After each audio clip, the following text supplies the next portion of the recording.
Bienvenidos a este curso sobre JUnit, sobre el desarrollo de pruebas unitarias en aplicaciones Java. Hoy vamos a ver cómo realizar test unitarios anidados. Con las herramientas que hemos visto hasta ahora, somos capaces de desarrollar pruebas unitarias para las clases de nuestra aplicación. Si bien esto es suficiente en la mayoría de los casos, hay ocasiones en que nuestros tests unitarios sobre una clase es muy extensa. Supongamos que tenemos una clase que realiza el pago de un servicio que ofrece nuestra aplicación. Esta clase puede admitir varias formas de pago, y para cada forma de pago proporciona una funcionalidad correspondiente. Por ejemplo, podemos tener métodos para pagar usando una tarjeta de crédito, o bien para pagar con PayPal o en efectivo, o cualquier otra forma de pago que implementemos. Puede ocurrir que nuestra clase de test sea muy grande, y ello implicaría que tenemos muchísimos métodos de prueba dentro de la misma clase de pruebas. Evidentemente, en situaciones como esta, nuestros tests son poco mantenibles. Para resolver este problema, JUnit nos ofrece lo que se llaman test anidados. De esta forma, vamos a poder organizar nuestras pruebas dentro de la clase de prueba de forma que sea más mantenible. Lo que se pretende es que vamos a crear subclases internas dentro de la clase de prueba y utilizaremos estas subclases para agrupar por funcionalidad o por el criterio que nosotros estimemos los métodos de pruebas. De esta forma, podremos tener, por ejemplo, una subclase para probar los casos de prueba para el pago con tarjeta de crédito, otra subclase para verificar los casos de prueba de PayPal y otra para el de pago con efectivo. Para realizar esto con JUnit debemos tener en cuenta las siguientes consideraciones. Primero es que todas las clases anidadas deben ser clases internas, no estáticas. Segundo, las clases anidadas deben tener la notación nested, que nos proporciona JUnit. Tercero, las clases anidadas pueden tener su propio método beforeEach y afterEach, que se ejecutarán, evidentemente, antes o después de cada método de prueba definido dentro de la propia clase anidada. Y por último, por regla general, no admiten el método beforeAll y afterAll dentro de las clases internas, ya que las clases internas no se admiten la definición de métodos estáticos. Veámoslo con un ejemplo. Supongamos que tenemos aquí una clase que queremos probar y es la clase calculadora. Aquí tenemos, por ejemplo, un método sumar, un método multiplicar y un método dividir, que realiza la operación correspondiente entre dos valores. Y supongamos que tenemos aquí la clase de test unitario, calculadora test, que tiene los tests unitarios para cada uno de los métodos. ¿Vale? Por ejemplo, tendremos un método para la suma de dos números, otro cuando se suma 0, pues debería detonar el mismo número, ¿vale? Tenemos dos pruebas relacionadas con la suma, tenemos aquí otros dos métodos relacionados con la multiplicación y tenemos aquí otros tres métodos relacionados para la división, ¿vale? Fijaos que aquí tenemos pues 7 métodos. Entonces, lo que podemos hacer es, por ejemplo, agrupar las pruebas por funcionalidad, en este caso por operación. Entonces, para hacer ello, vamos a crear una clase unitaria, una clase interna por cada operación. Y dentro de esa clase moveremos los métodos de prueba asociados con esa operación. ¿Vale? Entonces, lo único que tenemos que hacer es, pues vamos a crearnos una clase interna. Por ejemplo, vamos a definirnos la clase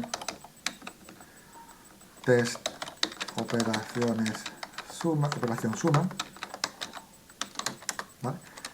Que evidentemente tenemos que añadirle la notación nested, pues si no, no la tiene en cuenta JUnit, y también podemos añadirle un display name para nombrarlo, es decir, en vez de que aparezca esto, pues aparezca el nombre que queramos poner aquí. Por ejemplo, pruebas unitarias de la operación suma. Y aquí simplemente pues podemos hacer lo mismo, ¿vale? Fijaros que podemos tener nuestro before each y after each. Por ejemplo, vamos a coger esta variable y la colocamos aquí y la inicializaremos con el before each y after each.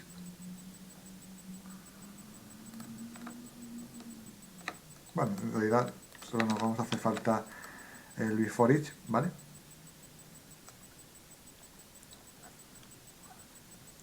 Aquí. ¿Vale? Y vamos a mover los métodos relacionados con la suma dentro de esta subclase. ¿Vale? Tenemos estos dos, cortamos y pegamos. ¿Vale? Entonces, ahora mismo tenemos esta clase interna, vamos a crear lo mismo para la multiplicación.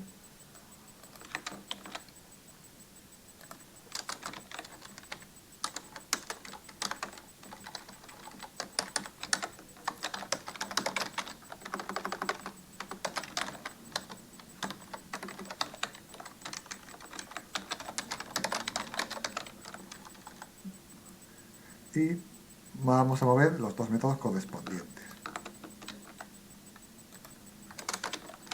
Y por último vamos a crearnos la clase interna para las operaciones de división.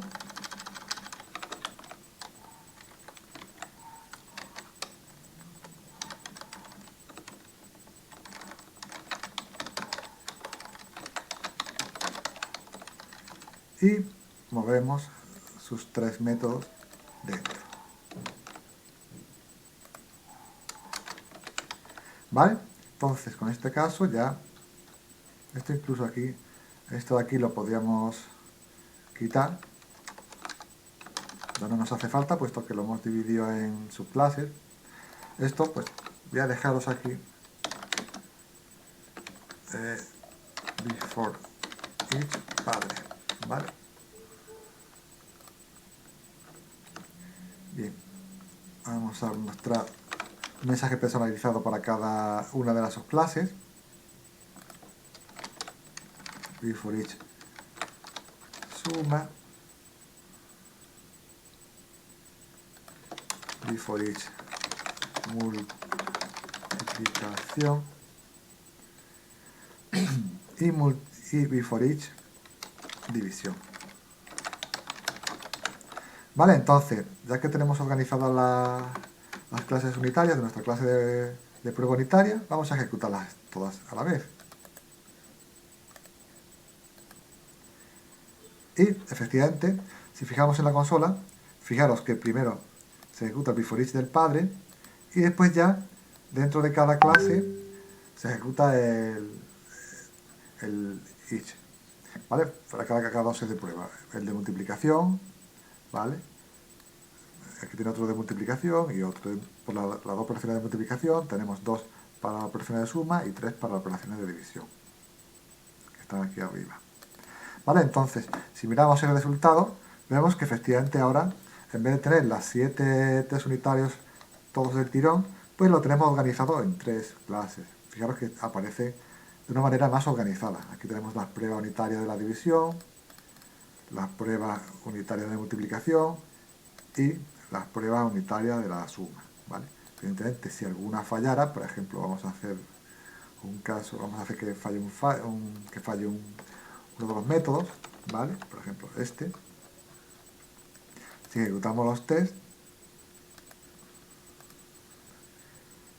pues, evidentemente, fijaros que los test agrupados de la división y la multiplicación están verdes, pero los de la suma, fijaros que aparecen con un fallo. ¿Por qué? Porque uno de los test métodos de pruebas de la clase suma han fallado. Entonces se considera que la operación suma, o sea, la prueba unitaria de la operación suma ha fallado. ¿Vale? Es decir, esto estará en verde si todos sus métodos están en verde. Y si alguno falla, pues se considerará la subclase como fallada. Bueno, y esto es todo por hoy. Muchas gracias por ver este capítulo y nos vemos en la próxima. Próximamente iré añadiendo nuevos vídeos explicando y profundizando en este maravilloso framework que es JUnit. Muchas gracias y hasta la próxima. Chao.